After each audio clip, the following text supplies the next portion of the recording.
So I wanted to do a quick update on the Arowana and Flowerhorn tank. Kind of let you guys know where it was at. I know it's been a few weeks. Haven't had a ton of time to make a video updating on where it was. But yeah, here we sit. It is definitely, there's no Flowerhorn in the tank. They made it good for about 2 weeks. And then the Arowana one this day decided that he wanted to try the Flowerhorns on for size, and he was picking them up and biting them and grabbing them, dragging them around the tank. He was too big to eat, but he did shake them up pretty bad, and there was a lot of scales. Thankfully I was here. So I hospitalized the Flowerhorn, put him in a little sump hospital tank off one of my established tanks, and got him all nursed back to nursed back to health. Everything's grown back in. He looks like nothing ever happened.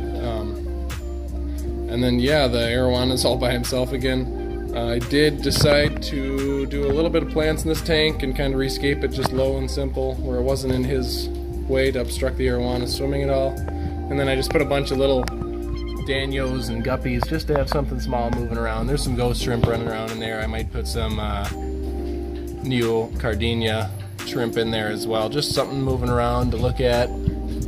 There's some snails. And I'll probably do some more with this scape and add some more plants. But for now, this is how it's sitting. Here he is, all good. And he eats good. He's got his head all back. Pearls even came back in. And I gotta put him back in the bigger tank now that he's all back to normal. So there you have it. My experiment for the Arowana Flowerhorn didn't work out. But, you know, a lot of times with these big fish like the Arowana, it's kind of a case-by-case basis, and same with the Flowerhorn. They're not always going to get along. Some Flowerhorn are going to pick up the Arowana, and some Arowanas, like mine, just decided that if something's in its tank, he's going to find out if it's food. And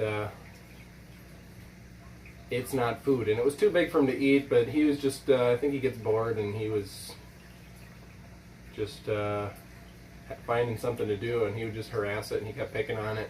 And once he knew that the Flowerhorn was a little bit scared of him, then that was pretty much game over. And he started kind of going at him a lot, and the Flowerhorn had built him a nice cave, and he didn't want to go in it. I mean, he's not you know, being a man-made fish, I don't know what kind of instincts they got, if they're to hide, or if they want to hide, or they don't. It didn't really look for cover at any means. It just kind of swam away, and then it sat down in the corner a little bit, and once he went at it, the Arowana is just so big and powerful, and the Flowerhorn can't move. I mean, it's fast fish, but it kind of stood its ground, and then when it got grabbed that one time, it got shook up pretty good, and it tore him up, and I wasn't going to leave him like that, so I reached in right away, got the Arowana away from him, and I picked him up and treated him with some Pro and some Aquarium salt. And then just in case he got a little upset and needed, you know, some medicine, I think the Pro, what do they say that's good for? I think it's just a parasite. Flukes, tapeworms, flatworms.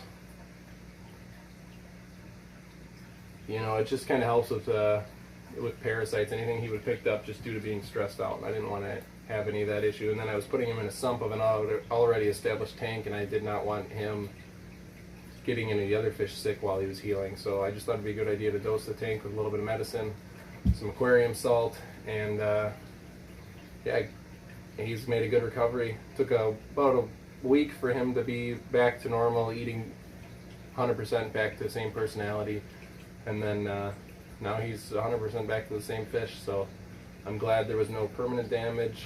I didn't really let it go on real long. Like I said, thankfully I was here and I broke them up. So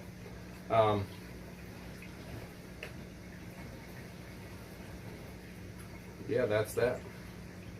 Just want to let you guys know, putting a Monster Arowana and a pretty good sized Flowerhorn together doesn't always work out in our favors, but I'm going to try to do some fun stuff with the Arowana tank, with the plants, and get some shrimp down there, because I think when it's this small, he doesn't really go after it much.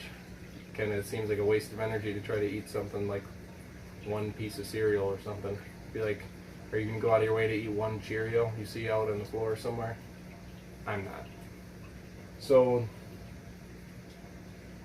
yeah, I think next up I'm going to do some videos on blood parrot training, or blood parrot training as in on flower horns. I'll do that with Clue to Take 5, and then maybe I'll try to do that this weekend. And then just a couple different methods, how often I do it, when I do it, how long I do it for, reasons behind all that, and then just a couple techniques on how different people do it. Till next time, thanks for watching. Hit like, subscribe, and peace.